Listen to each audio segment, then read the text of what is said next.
Leo hii tunamshukuru Bwana kwa sababu ya kutupa nafasi nyingine njema ya kuangalia neno lake kutoka katika maandiko matakatifu. Neno la leo tunaangalia neno kuhusiana na jinsi Mungu wetu alivyo wa haki na jinsi Mungu wetu anavyotupenda bila kuzingatia ni wapi tulitokea na bila ya kuzingatia tulizaliwa vipi. Kawaida duniani mtoto akizaliwa anaangaliwa sana amezaliwa na akina nani, na hata tuonavyo hata katika ulingo wa siasa, katika hata ulingo wa kijamii, unapata kwamba watu fulani waliozaliwa katika mazingira ya kuheshimika, wao hujiona kuwa ni bora zaidi kuliko wale waliozaliwa katika mazingira ya kimaskini ama katika mazingira ya kutatanisha. Na neno letu hili la leo tunalitoa katika kitabu cha Kumbukumbu la Torati, mlango wa 2 mstari wa 4 hadi mstari wa 6, na tena turuke twende mpaka mstari wa 9. Na neno linasema hivi: nawe waagize watu uwaambie, mtapita kati ya mpaka wa ndugu zenu wana wa watu, uwaambie, mtapita kati ya mpaka wa ndugu zenu wana wa Esau waketio Seiri, nao watawaogopa. Basi jiangalieni nafsi zenu sana, msitete nao, kwa maana sitawapa katika nchi yao kamwe hata kiasi cha kukanyaga wayo wa mguu, kwa kuwa nimempa Esau milima ya Seiri kuwa miliki yake. Nunueni vyakula kwao kwa fedha mpate kula, na maji nayo nunueni kwao kwa fedha mpate kunywa. Mstari wa 9, Bwana akaniambia, usiwasumbue wa Moabi, wala usishindane nao katika mapigano, kwa kuwa sitakupa katika nchi yake kuimiliki, kwa sababu Ari nimewapa wana wa Lutu kuimiliki.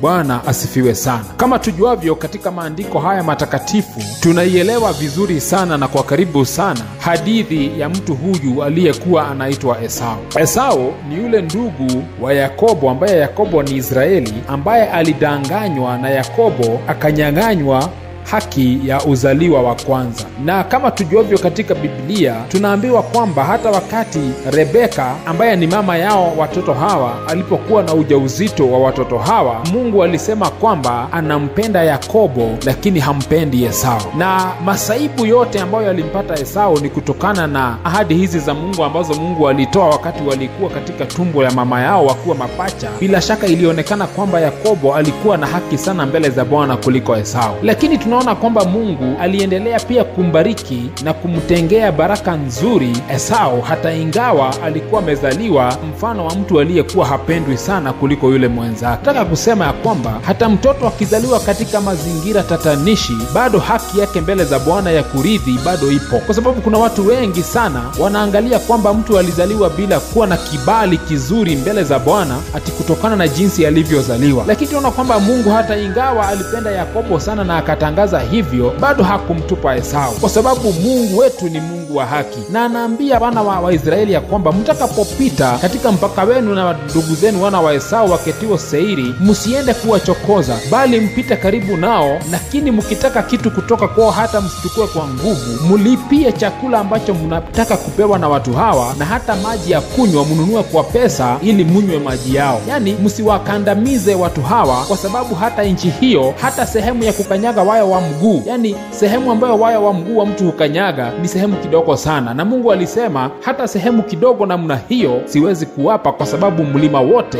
nimewapa wana wa Esau uwe urithi wao. Bwana asifiwe sana. Kama kawaida tungetarajia ya kwamba kwa sababu Esau ilisemekana hapendwi, ya kwamba angetupwa, lakini Mungu kwa sababu ni Mungu wa haki na Esau hakujizaa yeye mwenyewe, Mungu alimfuatilizia baraka zake, na hata Mungu anapatiana tahadhari ya kwamba Yakobo ajichunge sana asimchokoze Esau, kwa sababu Esau ameshapewa urithi. Bwana asifiwe sana. Na tukiendelea na maandiko, unaona kwamba katika mstari wa 9 inasema ya kwamba pia Mungu aliambia wana wa Israeli wapitapo katika nchi ya Wamoabi wasichokoze wana wa Moabi, kwa sababu alisema amepeana Ari iwe urithi wa wana wa Lutu. Bwana asifiwe sana. Tukikumbuka mazingira ambayo wana wa Lutu walizaliwa, tunajua kwamba Wamoabi na Maamoni ni wana wa Lutu, na katika mazingira walio kilichozaliwa ni kwamba baada ya Sodoma na Gomora kuharibiwa, Lutu alijipata katika mapango ya milimani wakiwa na mabinti zake wawili. Kuna binti aliyekuwa mkubwa na binti aliyekuwa mdogo,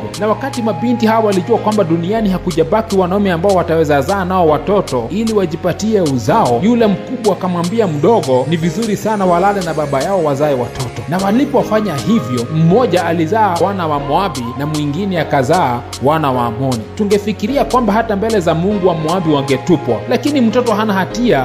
Haizingatii hata alizaliwa katika mazingira gani. Haijalishi kama mtoto alizaliwa kama matokeo ya ubakaji, ama kama ni ndugu alishika dada yake azaa mtoto naye, ama kama ni baba aliyezaa mtoto na binti yake. Mtoto hana hatia na mtoto anaurithi mbele za Bwana, kwa sababu Mungu wetu ni Mungu wa haki. Na hebu tukajue kwamba haijalishi tulizaliwa katika mazingira gani, kwa sababu kama vile watoto hao walizaliwa katika mazingira tatanishi na mazingira ya uchungu, hata siku ya leo tuna watu wengi kati yetu ambao walizaliwa katika mazingira sawasawa na hayo. Na hebu tukakumbuke kwamba mtoto hana hatia. Kitendo si cha mtoto, kitendo ni cha watu wazima walioamua kufanya mambo ya uchafu, lakini kilichopatikana kutokana na uchafu huo kina uchafu kamwe mbele za Bwana. Mtoto azaliwapo ako na urithi mbele ya Bwana, kwa sababu hakuna mtoto aliyesema azaliwe wapi ama azaliwe na nani. Ni vizuri kwamba tuwape watoto wote upendo na tuwape watoto wote haki, na tusikandamize watu, tukijua kwamba Mungu amemtengea kila mtu baraka yake na ameagiza baraka ya kila mtu na urithi wa mtu uheshimiwe, na hakuna mtu aliye na ruhusa hata ya kunyakua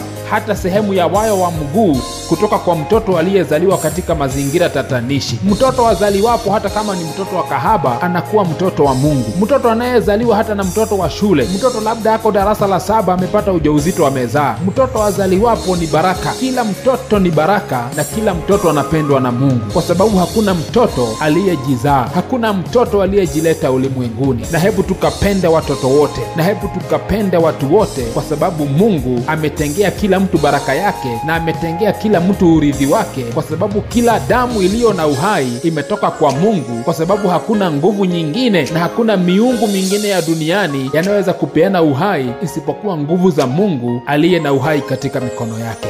Neno la uzima.